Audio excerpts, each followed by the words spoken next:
Hey guys, welcome back to another video. So in my last video, I mentioned pretty briefly that I make chai tea lattes from home all the time. It's a recipe that I have worked on and kind of perfected. And I mentioned that during this quarantine time, if any of you really like the chai tea latte that you would normally get from Starbucks or you would get from your local coffee shop, and you're obviously not able to get it right now, that I would be happy to share my homemade recipe with you guys. So here it is. This is it. So before we jump in, don't forget to hit that like and subscribe button, and let's get into it. The ingredients you'll need are milk of some kind. I chose oat milk, a measuring glass or cup, measuring spoons, a chai tea bag. The brand doesn't really matter. I got a set of private selection ones from my local grocer and they work just fine. Brown sugar. You can use normal sugar, but brown sugar has caramel notes to it that emphasize the spices in chai, so I always opt for this. And then for spices, you'll need cinnamon, ginger, and allspice. Then last but not least, you'll need honey. So I did my best to get you an aerial view of my stove top here. I'm starting with the tea bag, and as you can see, I cut the string off. I did this because when I was perfecting this recipe yesterday, to make sure it was good enough for you guys, I left the string over the side and it caught fire on my gas stove. It wasn't too bad, I just blew it out, but I decided to be a little more cautious today. Next, I'm pouring in 1 cup of water. And then I'm just going to turn on the stovetop to medium heat and let the chai tea bag steep for 5 minutes. And I would stir the bag a bit every few seconds just to make sure that you're getting the most flavor out of the bag.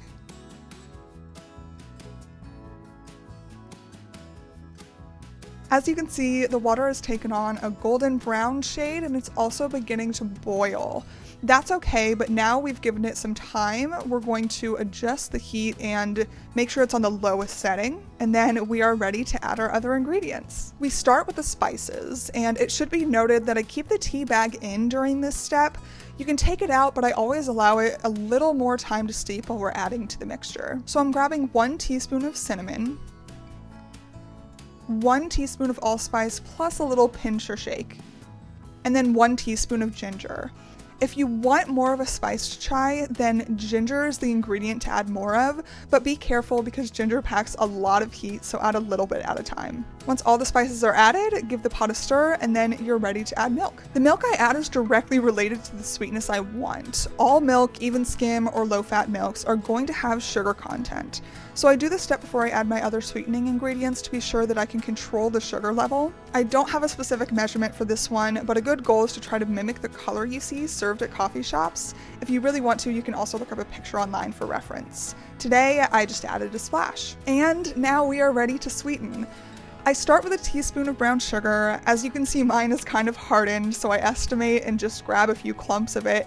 But just like you should add ginger if you want spiced chai, you should add a little more brown sugar if you want sweeter chai. So I would recommend 2 teaspoons of this if you're going for a sweet version. Next, we add honey. I start with just a drizzle. Try not to get it on the sides of the pan like I did, and then stir the honey and the sugar in. So now's the time to taste your mixture and decide if you want to add anything else. Make sure you blow on it first and it's cooled off before you taste. I decided to add a little more honey for sweetness and just a little more milk. This is also the part where I add a little protein or collagen powder, but it's not a necessary step at all. And I also wanted to show you guys this chai mix that you can get on Amazon. I'm not going to use it today, but I do like adding it to my concoction or making a quick chai with it when I'm in a rush. The brand is Big Train Chai, and it comes in a big tub, as you can see. The video isn't sponsored, and I just recently discovered this. The powder is pretty sweet and it adds a little chai flavor, so you can always substitute it for brown sugar or honey in the recipe. But just like the protein powder, it's not necessary, I just find it useful.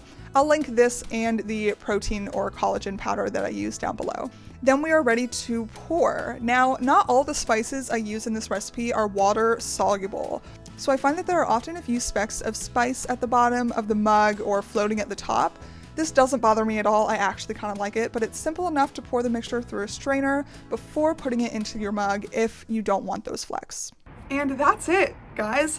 It's a pretty simple recipe, at least I think so. Pretty manageable to do. The cleanup is really easy too. It's just like powders and you can rinse out the pan quickly. I hope this video was helpful to you guys. I hope that it kind of enhances your quarantine experience in some way. So go forth, make chai, and I'll see you in the next video.